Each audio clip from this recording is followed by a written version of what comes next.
નમસ્કાર. ધોરણ 12 વિષય અર્થશાસ્ત્ર, પાઠ નંબર 2, વૃદ્ધિ અને વિકાસના નિર્દેશકો. મિત્રો, વિકાસ અને વૃદ્ધિ બંને વિશેની ચર્ચા કરી ગયા. ત્યારબાદ વિકાસના 2 નિર્દેશકો આપણે ભણ્યા, જેમાં રાષ્ટ્રીય આવકનો વૃદ્ધિદર. રાષ્ટ્રીય આવકના વૃદ્ધિદરમાં આપણે કોષ્ટક દ્વારા 6 દેશો જે છે તેના વૃદ્ધિદરને આપણે જોયો. તેમાં વિકસિત દેશો કરતાં વિકાસશીલ દેશોનો વૃદ્ધિદર વધુ હતો, પણ સામેનું કારણ છે કે તે વિકાસશીલ દેશો છે, તેનો વિકાસ થઈ રહ્યો છે. પણ આ રાષ્ટ્રીય આવક જો છે તેના વૃદ્ધિદરની મર્યાદાઓ પણ આપણે જુદી જુદી જોઈ, જેમાં રાષ્ટ્રીય આવકની ગણતરીની મુશ્કેલી, વસ્તી અને રાષ્ટ્રીય આવક ગણવાની જુદી જુદી પદ્ધતિઓ. ત્યારબાદ લાસ્ટમાં આપણે ભણ્યા હતા માથાદીઠ આવકનો વૃદ્ધિદર, જેમાં આપણે જોઈ ગયા કે વિકસિત દેશો છે એની માથાદીઠ આવક ઘણી બધી વધારે છે, ત્યારે વિકાસશીલ દેશોની આવક તેની તુલનામાં ઓછી છે, પણ તેમનો વૃદ્ધિદર વધુ જોવા મળે છે કારણ કે તેઓ વિકાસશીલ છે. તો ધીમે ધીમે તેમાં વધારો થતાં તેના સારા પરિણામો મળે. હવે તેની પણ મર્યાદાઓ હતી કે આ માત્ર અંદાજો છે, કારણ કે રાષ્ટ્રીય આવકને વસ્તી વડે ભાગતા જે આંક મળે તેને માથાદીઠ આવક કહીએ તો તે ખરેખર ઘણી વખત વાસ્તવિક હોતો નથી, કારણ કે ભારત જેવા દેશમાં દર 10 વર્ષે ગણતરી થાય છે. રાષ્ટ્રીય આવક માથાદીઠ આવક ગણવાની મુશ્કેલી. માથાદીઠ આવક માત્ર સરેરાશ દર્શાવે છે મિત્રો, આપણે ગઈકાલે વાત કરી ગયા સારી રીતે. અને સરખામણીની મુશ્કેલી. બીજું ભ્રામક નિર્દેશક છે, એટલે કે ભ્રમ ફેલાવે છે. તો આ બધી વસ્તુઓ ભણ્યા પછી આજનો ટૉપિક છે જીવનની ભૌતિક ગુણવત્તામાં સુધારણા. આર્થિક વિકાસનો હેતુ હંમેશા લોકોના જીવન ધોરણમાં સુધારો કરવાનો હોય છે. તેથી કોઈપણ દેશમાં આર્થિક વિકાસ થયો છે તે બીજા દેશ કરતાં કેટલો વધારે કે ઓછો છે તે માપવા માટે માનવ જીવનની ભૌતિક ગુણવત્તાનો નિર્દેશક તરીકે સ્વીકાર થયો છે. તો વૃદ્ધિ અને વિકાસના નિર્દેશકોમાં ત્રીજો ટૉપિક જીવનની ભૌતિક ગુણવત્તા. એટલે શું? માનવ જીવનની ભૌતિક ગુણવત્તા વિવિધ વસ્તુઓ અને સેવાઓનો વપરાશ જે છે તેને લગતી વાત કરે છે. તો આમાં પણ આપણે ભણ્યા કે જેના જુદા જુદા 10 માપદંડો જે છે તેની વિશે આપણે વાત કરી ગયા. તો ખોરાક, આરોગ્ય અને તબીબી સેવાઓ, રહેઠાણ અને કપડાં, શિક્ષણ અને મનોરંજન, પરિવહન અને માહિતી પ્રસારણ સેવાઓ, અને વસ્તી દીઠ રસ્તા, રેલવેની લંબાઈ, ટેલિફોનની સંખ્યા, મોબાઈલ, ઉર્જા શક્તિ, દેશની વસ્તીને મળતું પીવાનું ચોખ્ખું પાણી, સરેરાશ આયુષ્ય, બાળ મૃત્યુનું પ્રમાણ અને ડ્રેનેજની સુવિધા. આ 10 ટૉપિકના આધારે જીવન જે છે માનવ જીવનની ભૌતિક ગુણવત્તા છે એ નક્કી થતી હોય છે. આ માનવ જીવન જે છે તેની સાથે જોડાયેલી વાત છે. અને આજનો ટૉપિક છે જીવનની ભૌતિક ગુણવત્તાનો આંક, physical quality of life index, PQLI. રાષ્ટ્રીય આવક અને માથાદીઠ આવકનો વધારો એ આર્થિક વિકાસનો સાચો નિર્દેશક નથી. તેની અનેક મર્યાદાઓ આપણે જોઈ. દેશની વધતી આવક અમુક લોકોના હાથમાં કેન્દ્રિત થાય તે વિકાસ નથી. દેશનો વિકાસ એવો હોવો જોઈએ જે ગરીબોના જીવન ધોરણને ઊંચું લાવે, નાગરિકોની પ્રાથમિક જરૂરિયાત સંતોષાય. આ બાબતોને ધ્યાનમાં રાખીને મોરિસે જીવનની ભૌતિક ગુણવત્તાના આંકની રજૂઆત કરી છે. વિકલ્પ એકમાં ખાસ પૂછાઈ શકે કે જીવનની ભૌતિક ગુણવત્તાનો આંક છે એ કોણે આપ્યો છે, અથવા તો PQLI, તો મોરિસ છે, તે યાદ રાખવું. આ આંકમાં માનવ જીવનના ભૌતિક ગુણવત્તામાં સુધારાને આર્થિક વિકાસ ગણવામાં આવે છે. જીવનની ભૌતિક ગુણવત્તાની કક્ષા આર્થિક વિકાસની કક્ષા દર્શાવે છે. કોઈ એક દેશ કે રાજ્યમાં બીજા દેશ કે રાજ્યની તુલનામાં માનવ જીવનની ભૌતિક ગુણવત્તા ચઢિયાતી હોય તો તેનો અર્થ એવો થાય છે કે તે દેશની રાજ્યમાં આર્થિક વિકાસની કક્ષા એટલે કે સપાટી ઊંચી છે. ભૌતિક જીવનની ગુણવત્તા માપવા માટે 3 ધોરણો છે: શિક્ષણનું પ્રમાણ, અપેક્ષિત આયુષ્ય, બાળ મૃત્યુદર. આ 3 ઘટકો છે, ધોરણો છે, યાદ રાખજો. વિકલ્પ એકમાં કે 2 ગુણમાં પૂછાય તો યાદ રાખવું. 5 ગુણના પ્રશ્નમાં પણ આ બધી પૂછાતું હોય છે. દેશમાં સાક્ષરતાનું પ્રમાણ શિક્ષણની સ્થિતિ દર્શાવે છે. દેશમાં શિક્ષણ મેળવેલી વસ્તીની ટકાવારીના આધારે શિક્ષણનું પ્રમાણ જાણી શકાય છે. ભારતમાં આઝાદી પહેલાં, આઝાદી પછીના શરૂઆતના વર્ષોમાં અને આજે આઝાદીના આટલા વર્ષો બાદ શિક્ષણનું પ્રમાણ કેટલું છે તેના આધારે સરકાર નક્કી કરી શકતી હોય છે કે દેશની વસ્તીમાં કેટલું શિક્ષણ છે. પ્રાઇમરી, માધ્યમિક, ટેકનિકલ, ઉચ્ચતર આ શિક્ષણને જાણવામાં આવે છે. અપેક્ષિત આયુષ્ય.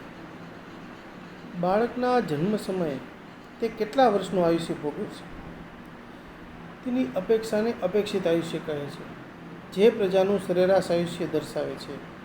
અપેક્ષિત આયુષ્ય વધે તો આરોગ્યની સુવિધાઓ સારી છે. ભારતમાં આઝાદી પહેલાં અને આઝાદી બાદ આયુષ્ય જે છે અપેક્ષિત આયુષ્ય તેમાં સુધારો જોવા મળ્યો છે. બાળ મૃત્યુ દર. વર્ષ દરમિયાન જીવતા જન્મેલા 10,000 બાળકોએ 1 વર્ષનું આયુષ્ય પૂર્ણ કર્યા પહેલાં મૃત્યુ પામતા બાળકોની સંખ્યાને બાળ મૃત્યુદર કહે છે. જો બાળ મૃત્યુદર ઘટે તો દેશમાં આરોગ્યની સગવડતા વધી છે તેમ કહી શકાય. ભારતમાં બાળ મૃત્યુદર પ્રમાણમાં ઘણો ઊંચો હતો. અન્ય દેશોની તુલનામાં સરકારના અથાગ પ્રયત્નોના કારણે હવે તે દિવસે દિવસે વર્ષે ઘટી રહ્યો છે. લોકોનું શિક્ષણ, આરોગ્ય પ્રત્યે સભાનતા, આરોગ્યની સુવિધાઓ પણ વધી છે, જાગૃતતા વધી છે. આમ PQLI એટલે કે શિક્ષણનું પ્રમાણ, અપેક્ષિત આયુષ્યનો આંક અને બાળ મૃત્યુ દરનો આંક, આ ત્રણેયનો સરવાળો. મિત્રો, આ 3 બાબતો જ કેમ? પહેલું, ત્રણેય બાબતો અંગેના વિશ્વાસપાત્ર આંકડાઓ દરેક દેશમાં મેળવી છે. ત્રણેય નિર્દેશકો એટલે કે પરિબળો, ઘટકો પ્રયત્નો નહીં પરંતુ પરિણામ દર્શાવે છે. ત્રણેય બાબતો વસ્તુલક્ષી હોવાથી કામગીરીની તુલના માટે વ્યાજબી ધોરણો પૂરા પાડે છે. શિક્ષણ જીવનની ભૌતિક ગુણવત્તાનો મહત્ત્વનો માપદંડ છે. શિક્ષણનો વધારો વ્યક્તિના કલ્યાણનો વધારો દર્શાવે છે. મિત્રો, જેમ જેમ લોકો શિક્ષિત થશે તેમ તેમ તેમનામાં જાગૃતિ આવશે. ગરીબી દૂર કરવા માટે, પોતાનું અને પોતાના પરિવારનું કલ્યાણ કરવા માટે, રાષ્ટ્રનું ભલું કરવા માટે વ્યક્તિઓ જાગૃત વધુ બનશે. વ્યક્તિની કુશળતા અને દેશના વિકાસની આવશ્યક બાબત ગણવામાં આવે છે. અપેક્ષિત આયુષ્ય સામાજિક પરિસ્થિતિ અને સુખાકારીનું પ્રતિબિંબ છે. અપેક્ષિત આયુષ્યનો વધારો પોષણ, તબીબી સારવાર તથા પર્યાવરણીય સંજોગોનું પરિણામ કે પ્રતિબિંબ છે. બાળ મૃત્યુદર સામાજિક પરિસ્થિતિ અને સુખાકારીનું પ્રતિબિંબ છે. બાળ મૃત્યુદર પીવાના સ્વચ્છ પાણી, ઘરનું પર્યાવરણ, મહિલાઓની સ્થિતિ, માતૃત્વની કામગીરીનું સંવેદનશીલ પ્રતિબિંબ છે. માટે આ 3 બાબતોને જીવનના ભૌતિક ગુણવત્તાના આંક PQLIમાં સમાવિષ્ટ કરેલી છે. 3 બાબતો કારણ કે તે પ્રયત્નો નહીં પરિણામો દર્શાવે છે, વિશ્વાસપાત્ર આંકડાઓ પૂરા પાડે છે અને વસ્તુલક્ષી કામગીરીની તુલનામાં વ્યાજબી ધોરણો પૂરા પાડે છે. જીવનના ભૌતિક ગુણવત્તાના આંકની રચના. દરેક નિર્દેશ શિક્ષણ, આયુષ્ય, બાળ મૃત્યુદરને 100નો ભાર વેઇટેજ આપવામાં આવે છે. દેશની તે નિર્દેશની કામગીરીના આધારે 0 થી 100ના આંકની વચ્ચેના ગુણ મૂકવામાં આવે છે. આ 3 બાબતોમાં એ દેશને મળેલા ગુણનો સરવાળો થાય છે. સરવાળાને 3 વડે ભાગીને સરેરાશ કાઢવામાં આવે છે. જે આંક મળે તે PQLIના આંક તરીકે ઓળખાય છે. મહત્ત્વની બાબતો. જેમ દેશનો PQLI 100ની નજીક હોય તે દેશની ઉપરયુક્ત કામગીરી ઉત્તમ છે. જેનો 0ની નજીક હોય તેની કામગીરી કનિષ્ઠ, નીચલી, ઉતરતી કક્ષાની છે.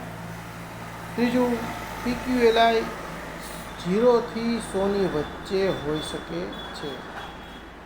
PQLIના આંકથી એક જ દેશના 2 રાજ્યો કે 2 જુદા જુદા દેશોની તુલના થઈ શકે. જેમ PQLIનો આંક ઊંચો તેમ આર્થિક વિકાસ વધારે સારો, જેમ આંક નીચો તેમ આર્થિક વિકાસ નીચો.